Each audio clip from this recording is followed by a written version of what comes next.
49. What is known as multiplicity seeds multiply in the mind, or citta. In what is revealed, the ignorant imagine birth and are delighted with dualism. 50. Ignorance, desire, and karma, they are the causes of mind and its belongings. As they evolve thus relatively, they are recognized by me to be paratantric.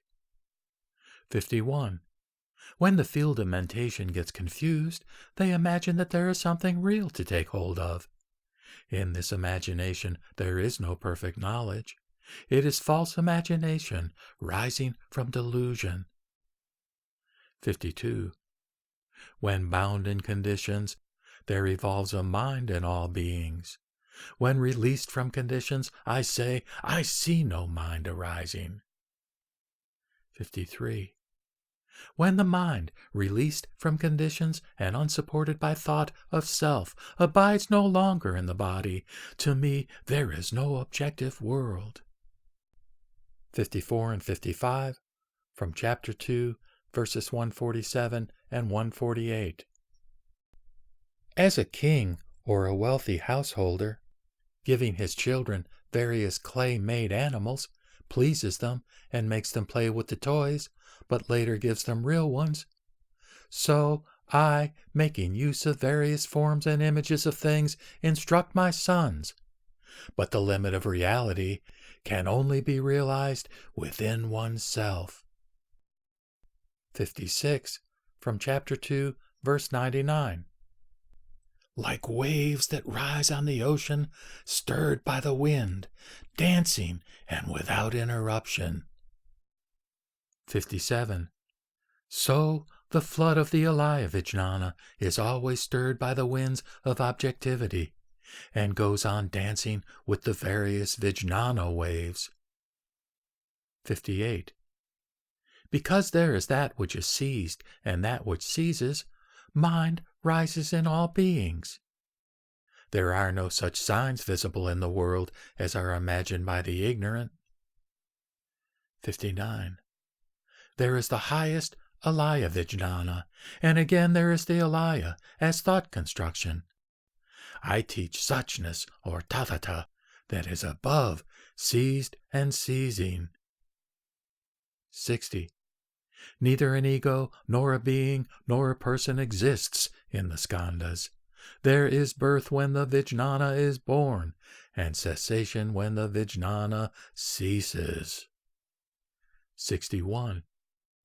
As a picture shows highness and lowness, while in reality there is nothing of the sort in it, so in things existent there is thingness seen as real, while there is nothing of the sort in them. 62. The visible world has always the appearance of the city of the Gandharvas, and that of Fata Morgana. It is to be regarded as such, but it does not thus exist to the transcendental wisdom of the wise. 63 and 64, from Chapter 3, verses 79 and 80. That which is released from senses and measurements is neither an effect nor a cause. It has nothing to do with knowledge and that which is to be known. It is free from predicated and predicating. There is something which is nowhere to be seen by anybody as the skandhas, causation, enlightenment. Of that which is nowhere to be seen by anybody, what description can we make? 65.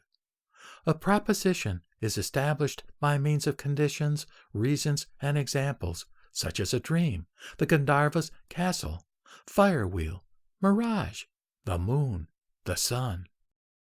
Verses 66 through 69.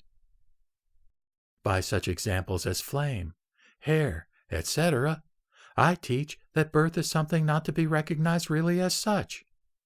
The world is something imagined, empty like a dream or maya, which is in error. The triple world has nowhere to place itself, either within or without. It is thus homeless.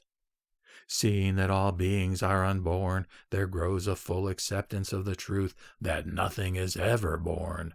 Kshanti anupati. He will then attain the samadhi called Maya-like, the will body, the psychic faculties, the self-mastery, the various powers belonging to the mind. All things existent are unborn, empty, and without self-substance, and the delusion about them rises and ceases in accordance with conditions.